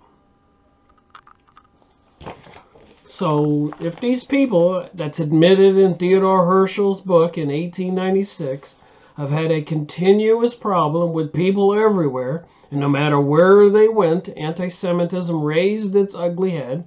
They were exiled from Spain, clearly, and it was announced, because of incompatibility with Christianity, the Kabbalah, their religion, their rituals, many times being accused of sacrificing children and other crazy rituals. I guess that would be incompatible with everybody else. But let me read what it says here from the Chabad.org. What is Kabbalah? The soul of Judaism. There is no mistake. Even in the Encyclopedia Judaica, it says historically the religion of the Jews was the Kabbalah. And they're using that as some kind of foundation for this New Age teaching, which they're teaching everybody else. And it's also anti-Christian. And in my opinion, it is anti-love. And it seems to be bringing us these people with the movie programs we've all seen, with all the viciousness and slaughter and drugs, depicting humanity as a horrible creature. They bring us these images, this philosophy. And it's probably going to justify their reason for taking over the world when they would have created the situation. And so many of we, and I'll say it frankly, we stupid people follow the teachings that they're bringing us, that whether it's the porn on your computer, pornographic magazines, TV, movies, drugs, alcohol, whether it's intentional or incidental because they prescribe it to people, the mental programming and conditioning in the school systems and everywhere else. It's crazy. And of course all the propaganda in the news and the media bringing about all these heartfelt situations, like even movies Brokeback Mountain, or little children getting on the Ellen DeGeneres and talking about, little boy will be talking about his two daddies or two mommies and all this. They're pulling at the heartstrings, plus they continue to do it and continue to do it and continue to do it. And the people largely usually just surrender, just like they got us the lottery in all these states. And when they first voted for the lotteries, people rejected it. But the CEOs said, no problem. It's just a matter of education. And then they said all the money that will be produced for the school systems and everything else will be awesome. So people finally relented after years and after years of the propaganda and social conditioning. And they've been doing this in all aspects of our reality. Even to the point where people don't question that stuff dumped in the sky every day, the chemicals, the dying trees, the dying bees, the dying birds. We've all heard the stories, we see it. The fish dying, and so much more. All right, so what is Kabbalah? I'm going to eat up my last half hour of this video by reading this. Look at this one symbol on this. What is Kabbalah? That's a six-pointed star. The top of it's in flames. The bottom is water. The six-pointed star is Kabbalah. A lot of Kabbalists were accused of sorcery, witchcraft. All that people don't know this. This is by one of the leading rabbis, organizations. There's the star, the six-pointed star with the flames on top. Did you ever wonder about this religion? Inside your body breathes a person. So inside of you breathes a person, a soul.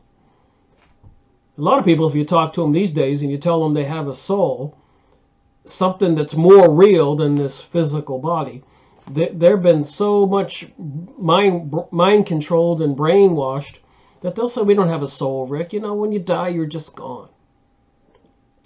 But here it says, inside your body breathes a person, a soul. Inside the body of Jewish practice breathes an inner wisdom, the soul of Judaism. We often call it Kabbalah, meaning receiving. So when I study this stuff painstakingly, day after day, hour after hour, weeks, months, and years, I slowly learn a little bit. And I kind of figured that's what it would take in the beginning. This is a very complex topic. But if you keep at it and you're persistent, you'll run across a star that's on the Israeli flag with flames on the top and this material. But you need to keep an open mind and you need to understand they clearly want to destroy Christianity and call Christian believers haters and that Jesus was just a myth and so much more. They teach that in the school systems and so much more. So Kabbalah means receiving. Just as Jewish practice is received through an unbroken, ancient tradition from the revelation at Sinai, so is its soul. Kabbalah, then, is the received wisdom, the native theology, and cosmology of Judaism. So it's an ancient religion of Judaism.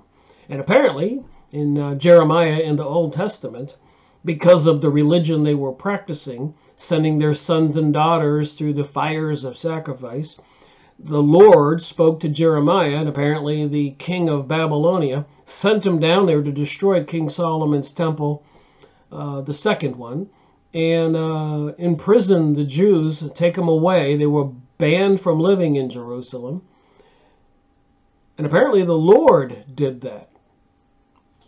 So apparently when there was a diaspora after they crucified Jesus, they were dispersed from Jerusalem and not permitted to live there for 2,000 years. And now they're back. And they're going to bring us this Kabbalah. Another name for Kabbalah, one much more revealing, is Torat Hasod. Commonly, that is mistranslated as the secret teachings. The proper translation, however, contains the opposite meaning, the teaching of the secret.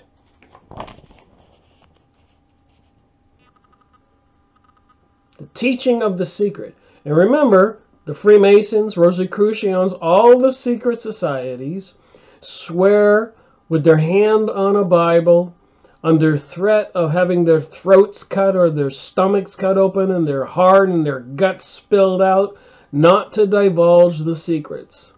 Secret societies, Freemasonry, Illuminati, Rosicrucianism, and many other organizations. The secret teaching means that we are trying to hide something from you. Kabbalah is not a secret teaching. It is the teaching of a secret. The teaching of the secret means that we are trying to teach something to you, to open up and reveal something hidden. Apparently, in the Bible, God's teaching is not hidden.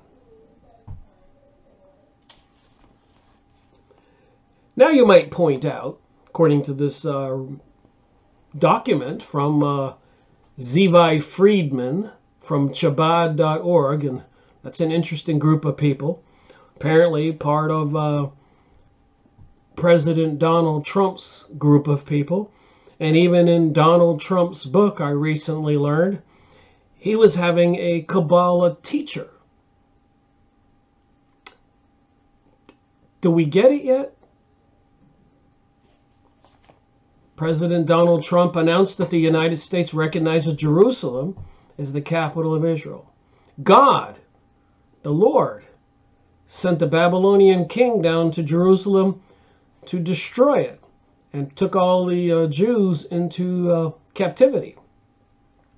And then 2,000 years later, when they crucified Jesus, they were dispersed. So they've been punished by God several times. It says here, now you might point out, if the secret is taught, it is no longer a secret. A revealed secret, it would seem as an oxymoron.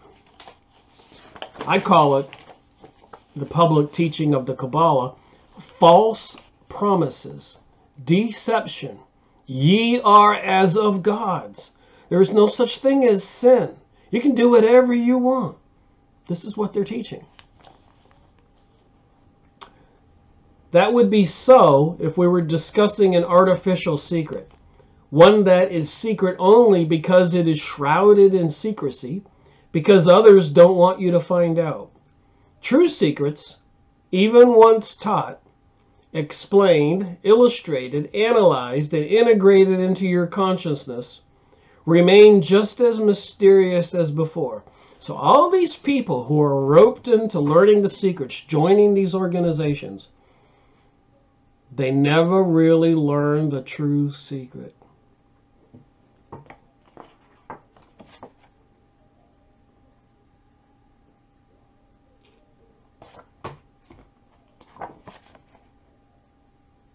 They never learn. A lot of death and suffering, but they never learn. They don't really want people to know the secret. But they'll entice people. That's how they got people to join all these occult organizations.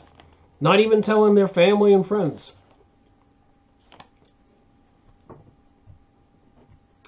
No, vastly more mysterious, far as an island of knowledge expands, so too its breath upon the infinite sea of the unknowable.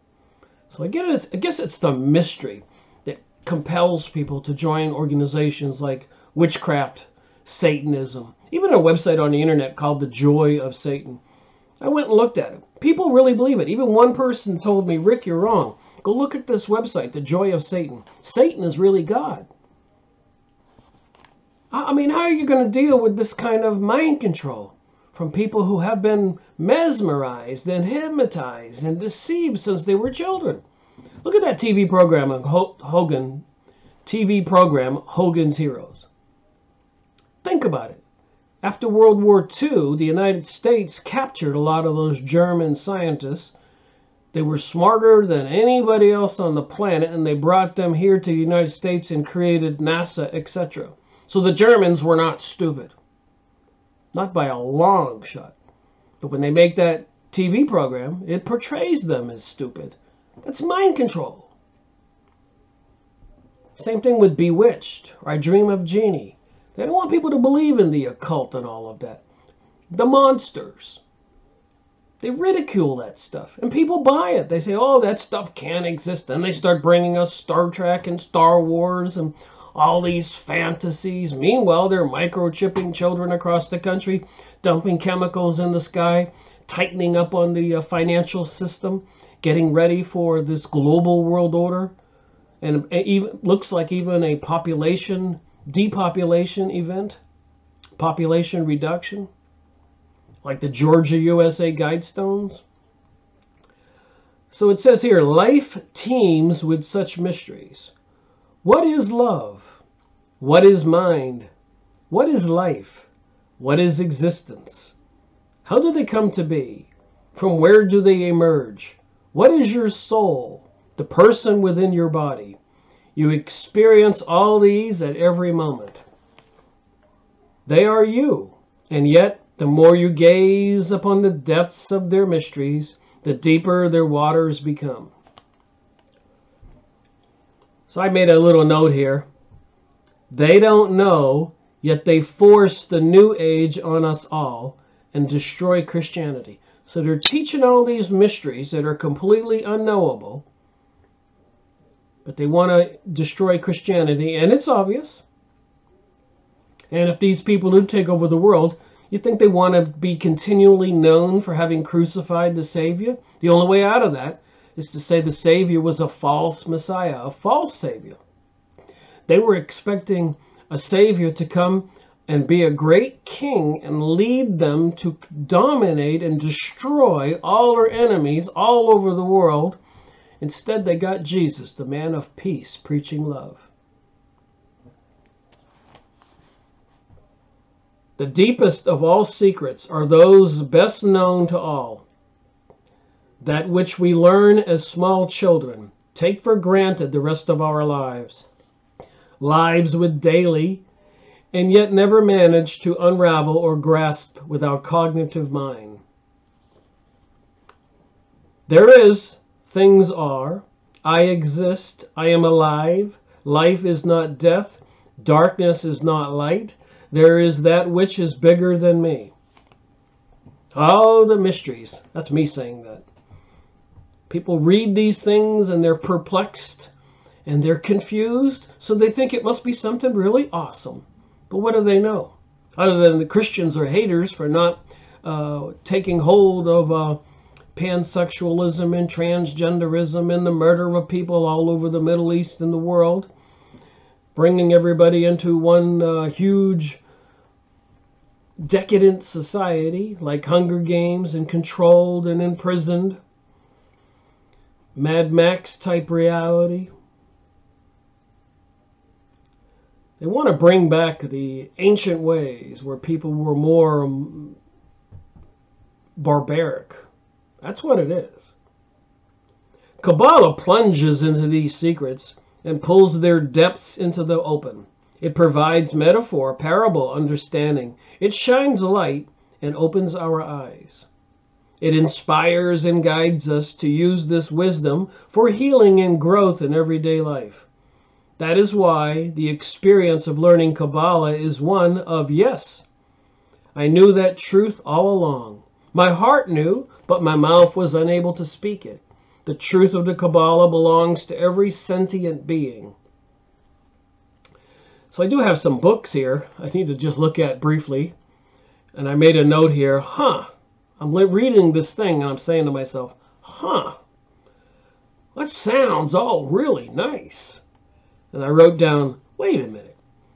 They were accused of magic, Kabbalah, Lucifer, Satan, witchcraft, etc. Freemasons, keep secretive or die.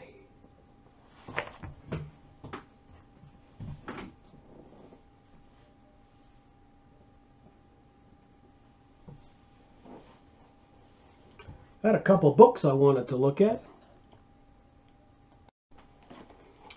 So I've been collecting material on these topics. Helena Blavatsky, Lucifer Magazine, Isis, Blavatsky. So Theophist Society.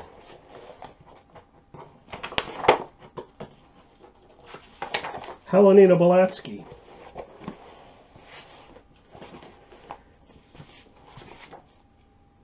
Wikipedia, Lucifer.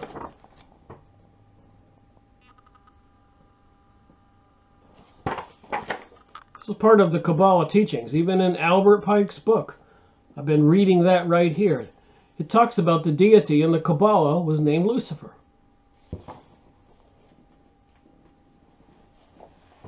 It's in these pages right here.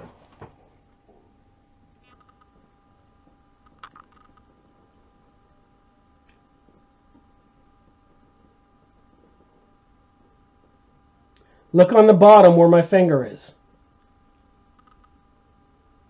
The light bearer, or prosper, of which the poets have made the false Lucifer of the legend.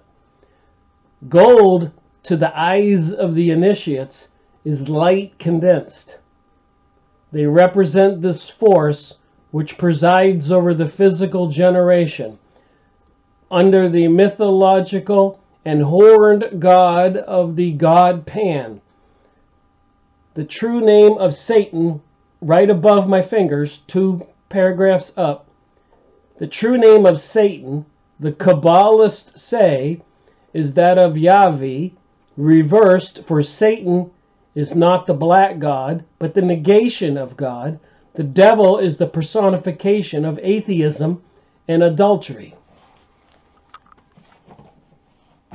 I've researched this sentence by sentence. Make no mistake, Kabbalah is Satanism and all these other gods.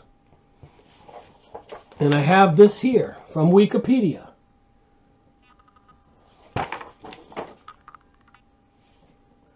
Lucifer is the name, according to dictionaries, refers to the devil or to the planet Venus when appearing as a morning star. As a name for the devil, the more common English Lucifer is rendering of the Hebrew word in Isaiah. So they have this name of God in Hebrew here, where my finger is. See those Hebrew characters? Hebrew, that would be Jews. They're God. Anyways, my point is, I could just make a couple-hour video and not even put a dent in this. But I have a whole thick collection of material about this Lucifer. And there you go with Isis and Osiris. All these things in the website you can find. The mathematics of religion. The thinking, is thinking never spiritual? Esoteric meditation. Lucifer. Satanism. Kabbalism. Clearly, this is just some collection. I've been studying this too. Jewish magic and the Kabbalah. It is plainly magic. I've gone over it. I've made videos on it. I've got all these books on magic in here. This is how thick it is. All those books are research pages from the internet on magic, Kabbalah magic. So it's a future numerous videos going through these documents. I made some videos on this on my live stream videos that apparently YouTube terminated my live streaming capabilities. So I'm reading this thing from the Chabad organization, that the Kabbalah is the soul of Judaism. And I'm reading this book, The Jewish State, and Theodor Herzl. And the next chapter I'm going to read when I do the next video, because I'm going to continue doing this for a while. The Effects of Anti-Semitism. The oppression we endure does not improve us, for we are not a whit better than ordinary people. It is true that we do not love our enemies, but he alone who can conquer himself dare reproach us with that fault. Oppression naturally creates hostility against oppressors, and our hostility aggravates the pressure. It is impossible to escape from this eternal cycle. According to Theodor Herzl, with the Israeli flag on the front cover in 1896, and apparently that six-pointed star is clearly symbolic of the Kabbalah and all of its components, with Moloch and Satanism and Luciferianism and the Merkabah, some kind of interdimensional communication with other spheres. Like I said, I'm slowly figuring this out, and I'm sure I'll probably never pinpoint it exactly, but I'll do the best I can to point out that we do have a problem. Or as they say when they're launching rockets and all of a sudden there's a problem, Houston, we have a problem here. And in my opinion, we have a clear and present danger to our reality. Dumping chemicals in the sky and microchipping people and weaponized microwave system, HARP transmitters, and so much more. Controlling our politicians, building a giant wall between the United States and Mexico, which seems like it might have some ominous implications. Back to this document. Clearly it says, what is Kabbalah? The soul of Judaism with the flaming six-pointed star. And the esoteric teachings that are apparently attractive to many people into the occult and the New Age. Tattoos on people with demons and serpents and daggers and so much more. So many people are mind controlled when they bring about this crazy revolution. There'll be mass murder and riots in the streets with a crazed people, probably induced by some kind of artificial intelligence mind control, making them see and hear things and frequencies that drive people mad. They discovered that with Project Montauk at the end of World War I, where they had discovered that the SAGE antennas, those big antennas that scan the ocean for German submarines or planes, every time they turned it on, it's like some kind of radar you see at the airports. But every time they turned it on, they noticed that people and the animals would go crazy. Animals would come out of the woods and running through the streets in Montauk at the end of Long Island, and the people would go berserk. So somebody said, wow, these frequencies can control people's emotions. Who would have thought of that? Duh, of course it does. We're all bioelectric beings. So back to this Kabbalah apparently being such a great thing and Christianity being such a terrible thing, that Jesus taught that we're supposed to love one another. What are you going to do? The deepest of all secrets are those best known to all, that which we learn as small children and take for granted. I read that. Kabbalah plunges into these secrets and pulls their depths into the ocean. I read all that. And I made a note, magical Kabbalah, Lucifer, Satan, witchcraft, etc. Yet most of all, Kabbalah provides a sense of the beyond, a knowledge of that which cannot be known, the wisdom of mystery. The understanding that we do not understand Kabbalah is the knowledge of wonder. So more that they create this mysterious thing that you might learn, and people will dedicate their lives and all their thinking to try to grasp these secrets. They understand human psychology. They throw the carrot out there. Anyways, I wrote here when I was reading this, you don't have to be confused about all this stuff. God's words are very clear in the Bible, the Ten Commandments. And Jesus said, he who believes in me shall be saved. We're spiritual beings. Nobody gets off of planet Earth alive. I think it is a soul harvesting event. Soul, your very soul. That's what they want, your soul. And these evil forces want to control the planet. They're cast out angels. Why would God cast out a third of the angels from heaven? Everybody who was living in heaven were angels. We spiritual beings, when we leave these bodies, will go back to heaven if we don't go to the underworld. So apparently there's a big recruitment. Remember those old posters, Uncle Sam wants you? Well, I guess we could say here, Satan wants you, Lucifer wants you, and they're going to tempt you. And the Lord's Prayer says, lead me not into temptation and deliver me from evil. Just saying. It's not such a mysterious thing, but they want everybody to think it's a mysterious thing.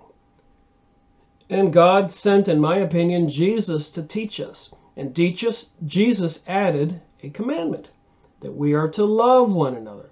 And that's not what's been going on. Why is Kabbalah so secret? That's the bottom of this page. Teaching a secret is fraught with danger. So it says here. The student is in danger, for he may believe he truly understands. A mystery can never be presented without the wrappings of a metaphor or a parable. Perhaps the student will grasp the wrappings, but fail to unravel its contents, as one who chews the husk and discards the fruit inside. So I guess most of us wouldn't peel a banana and eat the peeling and throw the banana away. The teacher is in danger, for how can he know if he truly understood?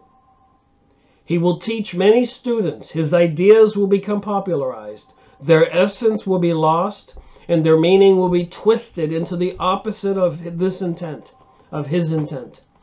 So all these people who think they're learning this new age and that Christianity was created to control mankind and Jesus never existed, and the symbols are for Satan and Lucifer, who are deceivers. The fallen angels were cast out of heaven.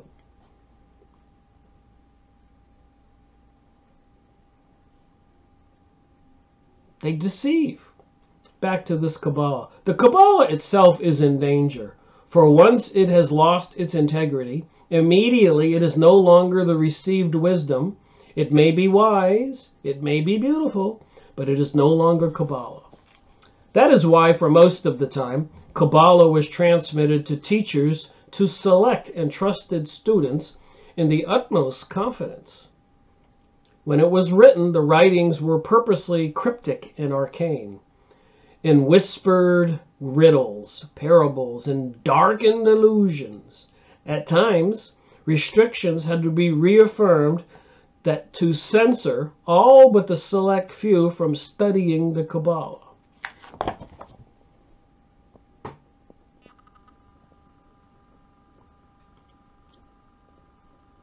The paragraph where my fingers are, I just read. Though they had to censor all but a select few from studying the Kabbalah. Only in the past few hundred years have master teachers begun to reveal these truths openly. The Chassidic, that would be Jewish masters, uncovered a light and provided a set of metaphors that allowed all to approach that light. Lucifer's known as the light bearer, I showed you that, bringing the Kabbalah into the domain of even the simplest soul. Yet still, a guide is indispensable, and great care must be taken to preserve the purity of the teachings. Who is that guide? How do you know that you are receiving pure waters straight from the original spring? The waters of this spring must be kept pure. They must remain living waters. So what we have here is the religion of the Jews. According to this document here, it says here the soul of Judaism. And with these other books I've just showed you, with Lucifer teachings and witchcraft, it's all clearly connected, just like this. No doubt. And these pictures I've been showing with the six-pointed star, and in Jeremiah in the Bible, with the Lord instructing Jeremiah and the king of Babylon to go down and destroy Jerusalem because they were sacrificing their sons and daughters into the fire. And there's the six-pointed star.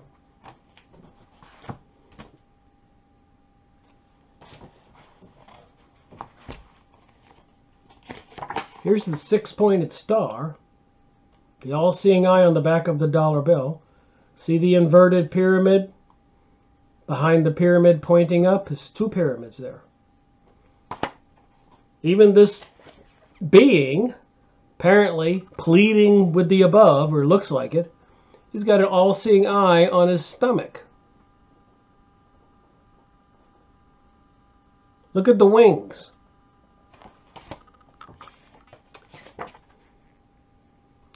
Do we not get the connection? The Bohemian Grove, the giant owl, Moloch. The Moloch is represented as a bull or an owl. Our politicians have been photographed at the Bohemian Grove. They have a big fire. They throw a baby into the fire, sacrificing the sons and daughters into the fire.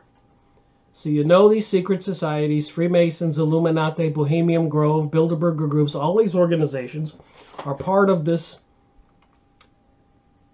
Sons and their daughters, they sacrifice to the idols of Canaan.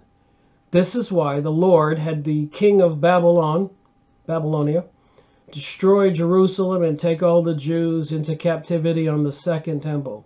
Now we have President Donald Trump recognizing Jerusalem as the capital of Israel, and there are definite plans, even a consecration or some kind of ritual to the new altar a few weeks ago, and a coin with Donald Trump's head on it, and King Cyrus, who helped the Jews rebuild the temple the second time. So we can say that this religion of Moloch or Baal, Lucifer, Satan, and all that is alive and well.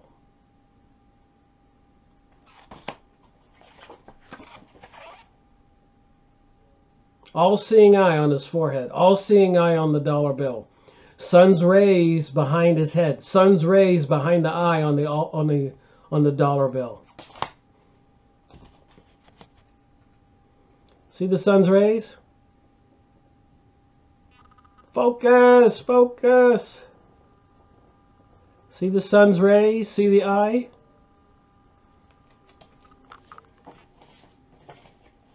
Bohemian Grove. Our politicians, Reagan, Kissinger. Dark secrets. So what kind of deity are these people worshiping? Look at the people walk up the steps. See all the people walking up the steps? Going to their death in this fire.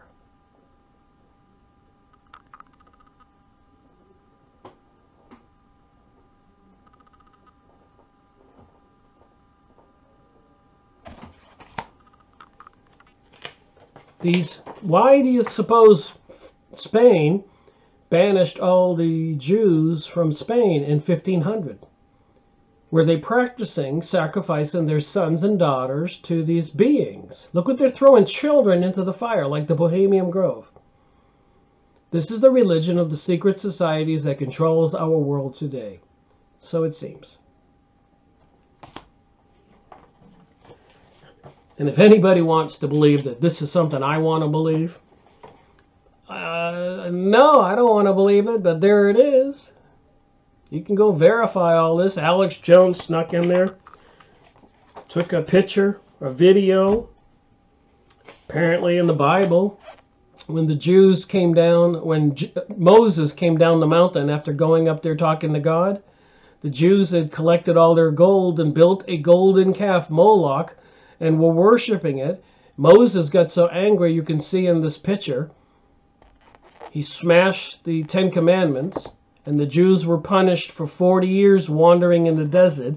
Then you have the Twin Towers with the Moloch bull out front, and the symbols on the post office and federal buildings and dollar bill and obelisk in our city squares.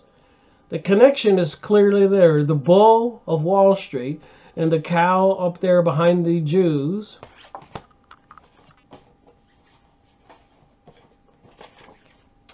Some kind of monster beings, fallen angels from the spirit world, apparently in control of this world, behind all the secret societies and the elites who want to bring us a global world order and depopulate the planet.